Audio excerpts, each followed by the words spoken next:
I never thought my family in Montgomery could hide something this big. My uncle, the man I once admired, turned out to be at the centre of years of intentional and physical abuse that no one dared to speak about. When I stumbled on the truth, it pulled me into a storm of betrayal and shocking confessions that left us all changed forever. My name's Brandon, I'm 46, and I've lived in Montgomery my whole life. If you'd asked me 10 years ago who the most respected man in my family was, I'd have said my Uncle Ray without a second thought. He was the one with the big smile, the firm handshake, the man everyone claimed to keep the family together. It was a Sunday in late September when everything started to shift. The air was heady, the sticky Alabama heat clinging to my skin even as the sun dipped behind the trees. I'd stopped by my mother's house on Pine Street to drop off some groceries. As I walked up the steps, I heard muffled voices from inside, angry, low, and sharp. I pushed the door open. Mom stood in the kitchen, her face pale. Uncle Ray towered over her, his fist clenched. "You don't tell him nothing, you hear me?" he barked. Her eyes darted to me, then back to him. "Ray, he's going to find out." I said nothing. His voice cracked like a whip, making me freeze in the doorway. I cleared my throat. "What's going on?" Ray turned slowly, that practiced smile snapping into place like a mask.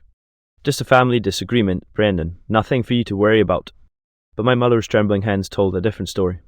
We sat down for dinner, but the tension in the room was so thick I could barely swallow. I caught little things, how Mom wouldn't meet my eyes, how Ray's voice softened only when I looked at him, but hardened when her gaze drifted away. After dinner, Ray left without another word. Mom walked me to the porch, her voice low. "There are things about Ray you don't know," she whispered. "Things you probably don't want to know." I looked at her, confused. "Like what?" She hesitated, glanced over my shoulder at the darkening street, then shook her head. "Not now, just to be careful around him." The screen door creaked shut behind her, leaving me alone with a knot in my stomach and the sound of crickets filling the humid night. I didn't know it yet, but that was the moment the cracks in the family facade began to show. And by the time I saw the truth, it would already be too late to go back. 2 days later, I got a call from my cousin Melissa. Her voice was shaking. "Brandon," she said, "you need to come to my place right now. It's about Uncle Ray." Melissa lived on the east side of Montgomery, in a small brick duplex near Red Park. When I pulled up, her front door was already open, light spilling onto the cracked concrete steps. She was pacing in the living room, her dark hair pulled into a messy bun, an untouched cup of coffee cooling on the table. "You're here," she breathed, pulling me inside and shutting the door. "Lock it." I frowned but turned the deadbolt. "What's going on?" Melissa rubbed her hands together, glancing toward the hallway like she expected someone to burst out at any second. "It's Aunt Carla," she said finally. "She's in the hospital, and she told me she told me Ray's been hurting her for years." The words hung in the air, heavy and sour. I sank into her couch, my chest tightening. "Melissa, are you saying?" "Yes, and it's not just her." Her voice cracked. She hinted it happened to others too. She didn't name names, but I think Mom knew. I think that's why she's always so tense when he's around. I tried to process it, but my mind kept flashing back to that night in Mom's kitchen. His clenched fists. Her trembling hands. Melissa sat across from me, leaning forward. "We can't just ignore this. He's not gonna stop." The problem was, in Montgomery, Ray had a spotless public image. He was the deacon at his church, the guy who donated $5,000 to rebuild the community centre last year. People looked up to him. If I accused him without proof, I'd be the one dragging the family's name through the mud. Melissa seemed to read my hesitation. "I've got something," she said. I put a camera in Aunt Carla's guest room. She's been staying here a lot lately when things get bad. I caught him showing up 2 nights ago. She reached for her phone, scrolling quickly, and handed it to me. The video was grainy but clear enough for Ray standing in the doorway, his voice at a low growl. "You think you can run to your niece? You think that'll stop me?" My stomach dropped. Melissa snatched the phone back. "Tell me you're not going to sit on this." Before I could answer, her landline rang, a harsh, old-fashioned ring that made both of us jump. She picked it up, her face drained of colour. "It's for you," she said, handing me the receiver. I pressed it to my ear. "Hello?" Ray's voice was calm. Too calm. "Brandon, we need to talk alone tonight. I met Ray at the Waffle House off Atlanta Highway, one of those places where the smell of bacon grease clings to the walls. It was nearly midnight, the fluorescent lights making everything look pale and tired. He was already in a booth, nursing a black coffee. No smile this time. Just that steady, unreadable gaze. "Sit," he said, like he was ordering a dog. I slid into the booth, my pulse quickening. "What's going on, Ray?" He leaned forward, lowering his voice. "I know you've been talking to Melissa. I know she showed you something." I swallowed. "Then you know why I'm here." Ray smirked, but there was no humour in it. "You think you understand, but you don't. This family's business stays in the family. Always has, always will." The waiter stopped by, refilled his coffee, and left without glancing at me. "You hurt people, Ray," I said, my voice sharper than I intended. "You hurt Aunt Cara." His jaw flexed. Carla has a big mouth when she's upset. You believe her, fine, but don't go spreading lies. You'll regret it. I stared at him, searching for some sign of the man I used to admire. All I found was cold calculation. He reached into his jacket and slid an envelope across the table. It was thick, too thick for just paper. $10,000, he said.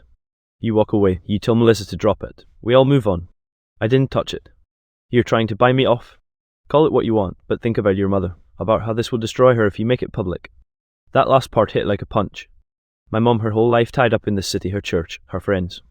If Ray went down, the whispers would consume her. He stood, tossing a 20 on the table for the coffee. You've got 2 days, then we settle this another way. As he walked out, I stared at the envelope, my hands clenched under the table. 2 booths over, I caught a movement, a man in a faded baseball cap watching me. When Ray left, the man stood, dropped some change on the counter, and followed him out. Melissa had said Ray wouldn't stop. I was starting to realize she might not be talking about just the past. The next morning, my mother called me at 6:12 a.m., her voice shaking. Brandon, someone broke into my house last night. The morning sun barely pierced the blinds as I drove to my mother's house on Pine Street. The air felt thick, like the humidity itself was warning me. When I got there, the front door was ajar. Inside, the living room looked ransacked. Drawers pulled out, papers scattered, a vase shattered on the hardwood floor. Mom was sitting on the couch, clutching a blanket around her shoulders, eyes red. They took everything, she whispered. My jewelry, the savings from my teaching years, even Dad's old watch. I knelt beside her, scanning the chaos. Do you think it's Ray? She shook her head, tears rolling down her cheeks. I don't know, but I saw him yesterday. He wasn't alone. Before I could ask more, my phone buzzed, a message from an unknown number. Stop digging, or your cousin pays next. Bar. I froze. The envelope at Waffle House. The video Melissa showed me. Now this. Everything was connecting, and it wasn't just about emotional abuse anymore. It was intimidation, it was control, it was calculated. I called Melissa immediately. He knows, I said when she picked up. He knows everything. I'm coming, she said. Stay there, don't touch anything. 30 minutes later, she pulled up in her beat-up Minivan. We walked inside, and I explained the message. She clenched her fists. He's escalating, she said. And Mon, she's too scared to even breathe right now. Then I noticed something odd, a small envelope on the floor by the fireplace, overlooked in the chaos. I picked it up. Inside was a folded piece of paper with my handwriting, my journal from last month. I never left that journal out. Only Ray, Melissa, or Mom could have taken it. Melissa's eyes widened. He's been reading your private thoughts. For all this time, he knows what you think about him, about the family. My stomach dropped. That's when I noticed the half-burned stack of letters in the fireplace ash. One envelope had the name, my father's signature, faded but unmistakable. I pulled it out. Inside, a letter in shaky handwriting revealed something I never expected. Ray had manipulated my father years ago, coercing him into signing over parts of the family property. And it wasn't just financial, it hinted at dark secrets of abuse Ray had hidden from everyone. Mom gasped. I had no idea he could do this to Dad too. My hands trembled. The man I'd once looked up to, the one everyone respected in Montgomery, was a manipulator, a predator, and a thief. Before I could process it, the living room door creaked. I spun around. Ray was standing there, calm, smiling. He found my little surprise, he said, voice silky. Now you're part of the game. Ray didn't move a step closer, but the presence in the doorway was enough to make the room feel smaller, tighter, like the air itself was pressing down. Mom clutched the blanket around her, trembling. You can't do this here, I said, trying to keep my voice steady. You've done enough damage already.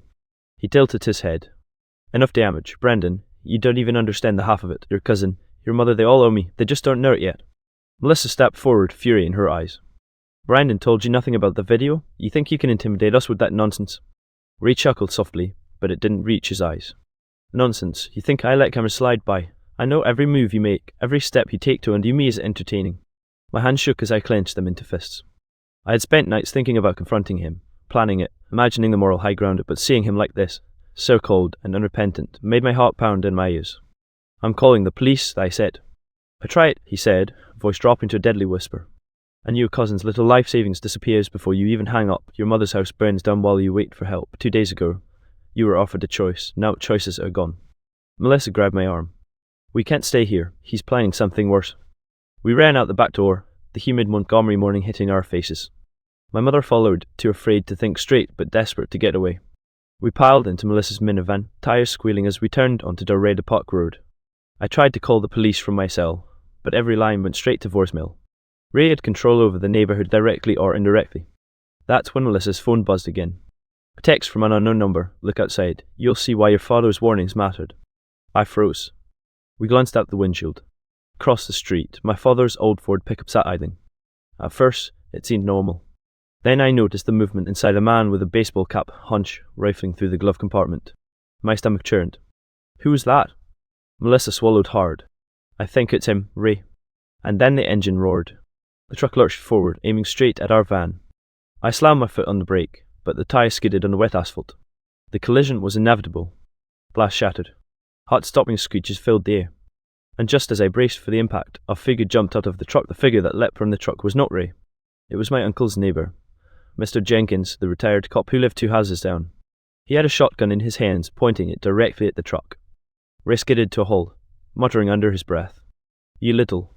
I realised then that the man watching us from across the street in the baseball cap wasn't just a random observer. Ray had sent him as a threat, part of his network of intimidation. Melissa kept her hand on the wheel, shaking. "Brandon, we can't outrun him forever." I glanced back at Mom, her face pale, eyes wide, clutching the door handle. I made a split-second decision. I jumped out of the van and waved at Ray, shouting, "This ends now." He turned toward me, a sneer forming. "Brendan, don't be foolish. You've ruined everything," I yelled. "This family doesn't belong to you."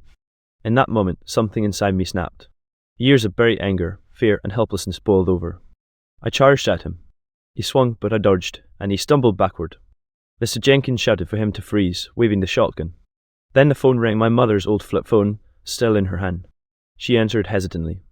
"Brandon, it's the hospital. Aunt Carla, she's awake. She saw him. She recorded a confession before they tried to move her." I felt my knees weaken. The proof we needed was finally there. Years of abuse, manipulation, financial theft, all documented. Ray's face paled when he realised the tide was turning. You can't." I held up the envelope containing my father's letter. "We can, and we will. The police, the courts, it's over for you." Melissa grabbed my arm. "Let's go, now. Don't let him recover." As we rushed down the street, sirens wailing in the distance, I knew Ray's carefully constructed world was crumbling. The web of secrets he had spun for decades was unravelling, and I finally understood the depth of his depravity. But the question lingered. How far would he go to reclaim control before it was too late?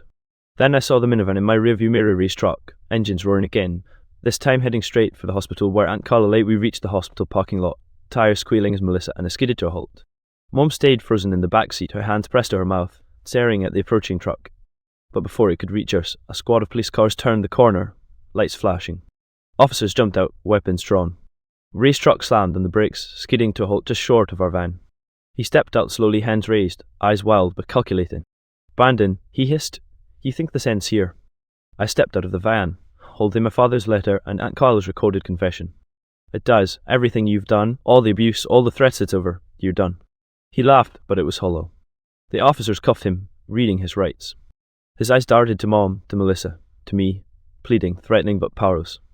A nurse emerged, guiding Aunt Carla, still weak but alive. She held out a small voice recorder. "I recorded everything before they tried to move me," she said, trembling. "It's all there." I felt tears burn my eyes. The truth, the long-hidden horrors of our family was finally exposed. Ray couldn't manipulate us, couldn't threaten us anymore. Justice was tangible, messy, but real. Melissa hugged me tightly. "We did it. We really did it." Mom collapsed into my arms, shaking but relieved. I was so afraid, she whispered. "Thank you, Brandon, for protecting us." Ray was led away, still shouting that we'd regret this, but the weight in his voice betrayed his fear.